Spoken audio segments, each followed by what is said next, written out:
1912 வருஷம் யாருமே எதிர்பார்க்காத ஒரு சம்பவம் நடக்குது. டைட்டானிக் கப்பல் அப்படியே தண்ணிக்குள்ள மூழ்குது. அப்படி மூழ்கிறதுக்கு முன்னாடி அது இரண்டா ஒடிந்து கீழே விழுந்ததா பல கற்பனைகள் வந்தாலும் அதனுடைய உண்மைத்தன்மை என்ன அப்படிங்கிறது 1985 வரை யாருக்குமே தெரியாது. 1985 தான் டைட்டானிக்கினுடைய எஞ்சிய பாகங்கள் அப்படிங்கிறது கண்டுபிடிக்கப்படுது. உலகமே அதை பற்றி பேசுகிறாங்க. அதை பற்றி ஒரு படம் வந்த பிறகு தான் உலக நாட்டு மக்களுக்கு தெரிய வருது டைட்டானிக் அப்படிங்கிறது ஒரு கப்பல். அந்த கப்பலில் இவ்வளோ பிரம்மாண்டம் இருந்தது. அந்த பிரம்மாண்டம் பனிப்பாறையில் மோதி அப்படியே மூழ்கி விட்டது. அதில் பயணம் செஞ்ச 1500 நபர்கள் உயிரிழந்திருக்கலாம் அப்படின்னு சொல்கிறது தான் கதை. அந்த கதைக்கு பிறகு எல்லாருமே டைட்டானிக்கை பற்றி பேசுகிறாங்க. 2012 வருஷம் டைட்டானிக் ஒரு பாரம்பரிய சின்னம் தான். அது அந்த இடம் இருக்குது, டைட்டானிக் மூழ்கிய இடம் அப்படிங்கிறது யுனெஸ்கோவால் பாதுகாக்கப்பட்ட ஒரு இடமாக பார்க்கப்படுது. 2012 டைட்டானிக் யுனெஸ்கோவால் அங்கீகரிக்கப்பட்ட பின்பு அந்த டைட்டானிக் 2030 வரை மட்டும்தான் இருக்கும் அப்படிங்கிற ஒரு உண்மை வெளி உலகத்துக்கு வருது. 2030 டைட்டானிக்குடைய எல்லா பாகங்களும் அரித்து விடப்படும் அப்படின்னா அங்கே ரிசர்ச் பண்ணக்கூடிய நபர்கள், அதை பற்றி தெரிந்து கொள்ள வேண்டும் அப்படிங்கிற நபர்கள், இல்லை அதை வாழ்க்கையில் ஒரு முறையாவது அந்த டைட்டானிக் கப்பலை பார்க்க வேண்டும் அப்படிங்கிற நபர்களுக்கு ஒரு பெரிய வரப்பிரசாதம் கிடைக்குது. டைட்டானிக் கப்பலை நீங்களும் 4 தினங்கள் ரொம்ப அருகாமையில் பார்க்கலாம்.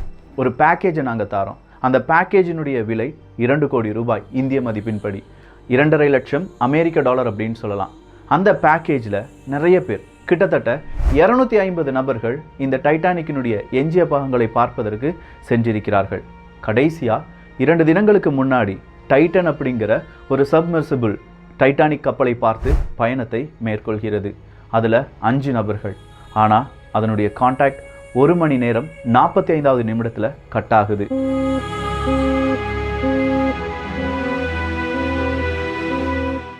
இந்த டைட்டன் அப்படிங்கிற இந்த சப்மர்சிபிளுக்கு என்ன நடந்துச்சு? இதுக்கு பின்னாடி இருக்கக்கூடிய நிறுவனம் என்ன? இது மிகப்பெரிய ஒரு தேடுதலாக பல உலக நாட்டு மீடியாக்களிலும் லைவாக டெலிகாஸ்ட் செய்யப்பட்டு வருகிறது. அதனுடைய முக்கியத்துவம் என்ன? இதை தான் இந்த ஒரு பதிவில் பார்க்க போகிறோம். அன்பு தமிழஞ்சங்களுக்கு தமிழ் பொக்கிஷத்தின் வணக்கங்கள்.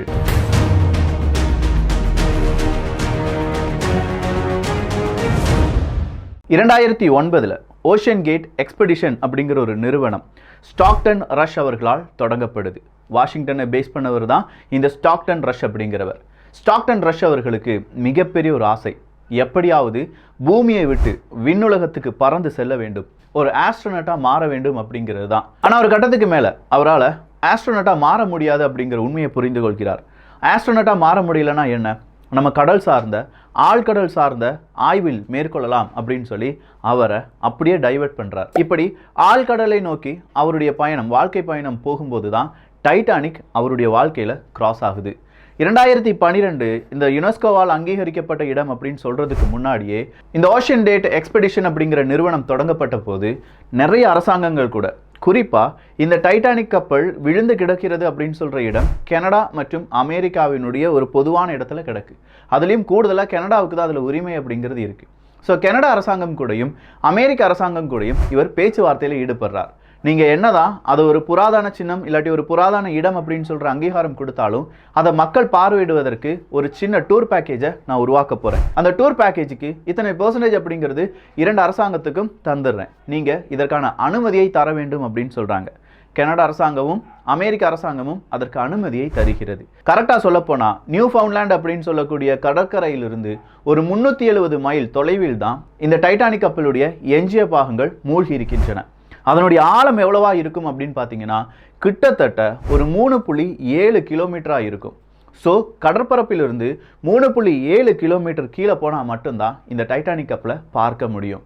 அப்போ இந்த ஓஷன்கேட் எக்ஸ்பெடிட் அப்படிங்கிற இந்த நிறுவனம் நாசா கூட அலைன்ஸ் வைக்கிறாங்க.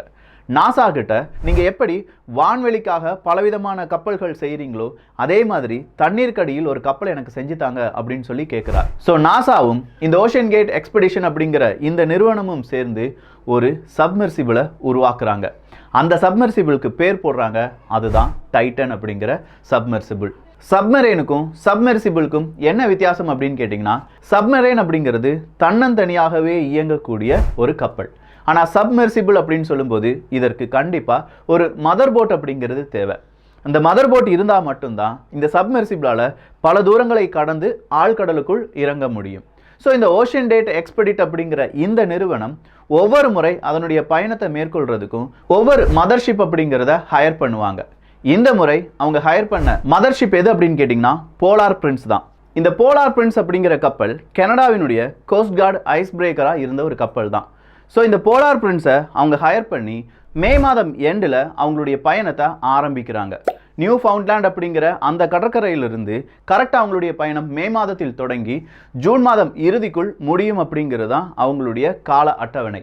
இந்த அட்டவணையின் பெயரில் தான் இந்த ஒரு டைட்டன் கப்பலும் இந்த போலார் பிரின்ஸ் அப்படிங்கிற கப்பலில் கொண்டு வரப்படுது. டைட்டன் அப்படிங்கிற இந்த சப்மெர்சிபிளை பொறுத்த வரைக்கும் நாசாவால் உருவாக்கப்பட்டிருந்தாலும் அதனுடைய ஆழம் எவ்வளவுதான், எக்ஸ்ட்ரீமாக அது 4 கிலோமீட்டர் தான் ஆழம் போகக்கூடிய அளவில் தயாரிக்கப்பட்டிருக்கு. ஸோ இந்த டைட்டன் அப்படிங்கிற இது சப்மெர்சிபிள்னு சொன்னோம் பார்த்தீங்களா, இதுக்கு ஒரு மதர்ஷிப் வேணும் அப்படின்னு சொன்னோம். அது மட்டும் இல்லாமல் இதனால் ரொம்ப நாட்கள் இந்த சப்மரைன் இருக்கிற மாதிரிலாம் கடலுக்கு அடியில் இருக்க முடியாது.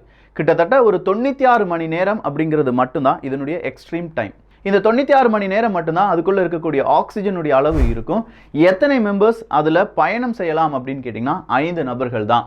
இந்த OceanGate எக்ஸ்பெடிட் அப்படிங்கிற இந்த நிறுவனத்தில் 250 நபர்கள் இதுவரையிலும் டைட்டானிக் கப்பலை பார்க்க போயிருக்காங்க அப்படின்னு சொன்னோம். அதில் 92 வயது முதியவரும் இருக்காரு, 12 வயது குழந்தையும் இருக்கு.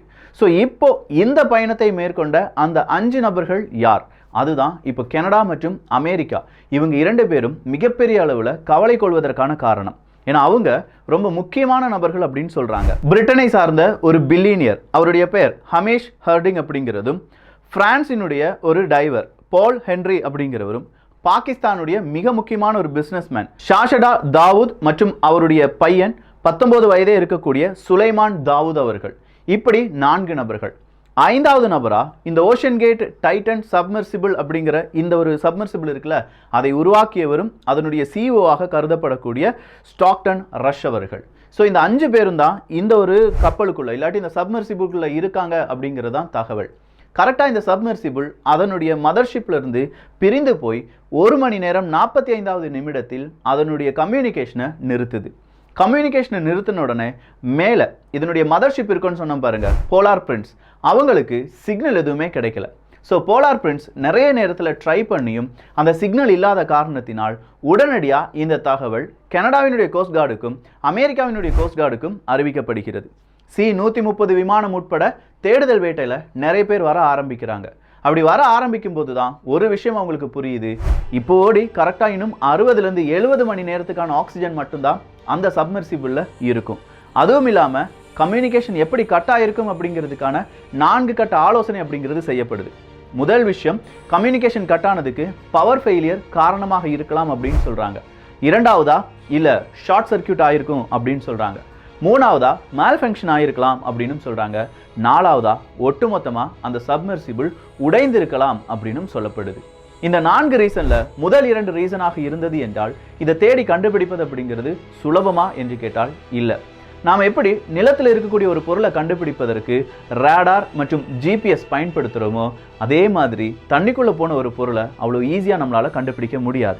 அதற்கு ரொம்ப ரேராக தான், அதுவும் இவ்வளவு ஆழமாக போகக்கூடிய ஒரு சப்மெர்சிபிளை கண்டுபிடிப்பது அப்படிங்கிறது இப்போதைக்கு இயலாத விஷயம் அப்படின்னு சொல்கிறாங்க. ஒரே ஒரு முறை மட்டும் இதே மாதிரியான ஒரு சப்மெர்சிபிள், அதுவும் இவ்வளோ ஆழம் போகக்கூடியது கிடையாது, அதை சில பல வருடங்களுக்கு முன்னாடி கண்டுபிடித்திருக்கும் நபர்களும் இருக்காங்க.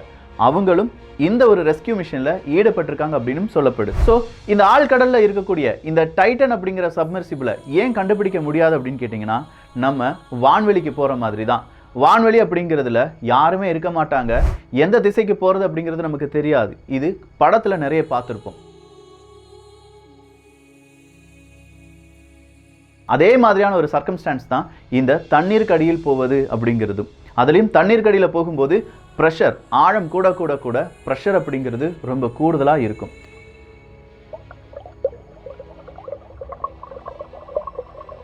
ஜேம்ஸ் கேமரோன் அவர்கள் டைட்டானிக்கெல்லாம் பார்த்துட்டு எப்பா இந்த மாதிரிலாம் விஷயங்கள் இருக்குது அப்படின்னு சொல்லி வெளியுலகத்துக்கு சொல்லும்போது தான் அவரே போயிருக்காரு, நாமளும் போகலாம் அப்படின்னு சொல்லி நிறைய பிஸ்னஸ்மேன் இல்லை அவங்களுடைய லைஃப் டைம் அச்சீவ்மெண்ட்டாக பார்க்கக்கூடிய நிறைய நபர்கள் இந்த டைட்டானிக் கப்பலை பார்க்க வந்தார்கள் என்றும், அதில் இப்படி ஒரு விபத்து ஏற்பட்டு இனி டைட்டானிக் கப்பலை பார்ப்பதற்கான அந்த அனுமதி கிடைக்குமா அப்படிங்கிற கேள்வியும் ஏற்படுத்தியிருக்கு. இந்த 5 நபர்களில் ஒரு நபர் இறந்தாலுமே அது பெரும் பிரச்சனை தான். ஏன்னா அவ்வளவு கோடி ரூபாய் இதுக்கு பின்னாடி இன்வெஸ்ட்மெண்ட் அப்படிங்கிறது இருக்கு. அதுலேயும் ஓஷன்கேட் எக்ஸ்பெடிட்டினுடைய சிஇஓயே அதில் சிக்கியிருக்கார் அப்படின்னு சொல்லும்போது இதனுடைய தீவிரத்தன்மையை கொஞ்சம் யோசிச்சு பாருங்க. நிறைய ஊடகங்களில் லைவ் அப்டேட்டாக ரஷ்யா உக்ரைனுக்கு இணையாக லைவ் அப்டேட்டாக இந்த ஒரு இன்சிடென்ட் பார்க்கப்படுகிறது. நம்ம மீடியாக்களில் வந்திருக்குமா அப்படின்னு கேட்டால் ஒரு சின்ன துணுக்கு செய்தியாக வந்திருக்கும், பெரிய அளவில் வருவதற்கான வாய்ப்புகள் இல்லை. ஸோ டைட்டானிக்கை தேடி போன டைட்டன் சப்மெர்சிபிளுக்கு வந்த நிலைமையை தான் இவ்வளோ தூரம் நான் எக்ஸ்பிளைன் பண்ணியிருக்கேன். கிடைக்குமா கிடைக்காதா அப்படிங்கிறது இன்னும் ஓரிரு தினங்களில் ரிசல்ட்டாக நமக்கு கிடைச்சிடும். எதுவாக இருந்தாலும் அது ஒரு அப்டேட்டாக தமிழ் பொக்கிஷம் சார்பாக கொடுக்கப்படும். ஸோ இந்த ஒரு காணொலி எப்படி இருந்துச்சு அப்படிங்கிற உங்களுடைய கருத்துக்கள் இங்கே வரவேற்கப்படுகின்றன. எல்லோரும் தமிழ் பொக்கிஷத்தில் இணைந்திருங்கள். நல்லதை பகிர்ந்து நல்ல சமுதாயத்தை உருவாக்குவோம். நன்றி, வணக்கம்.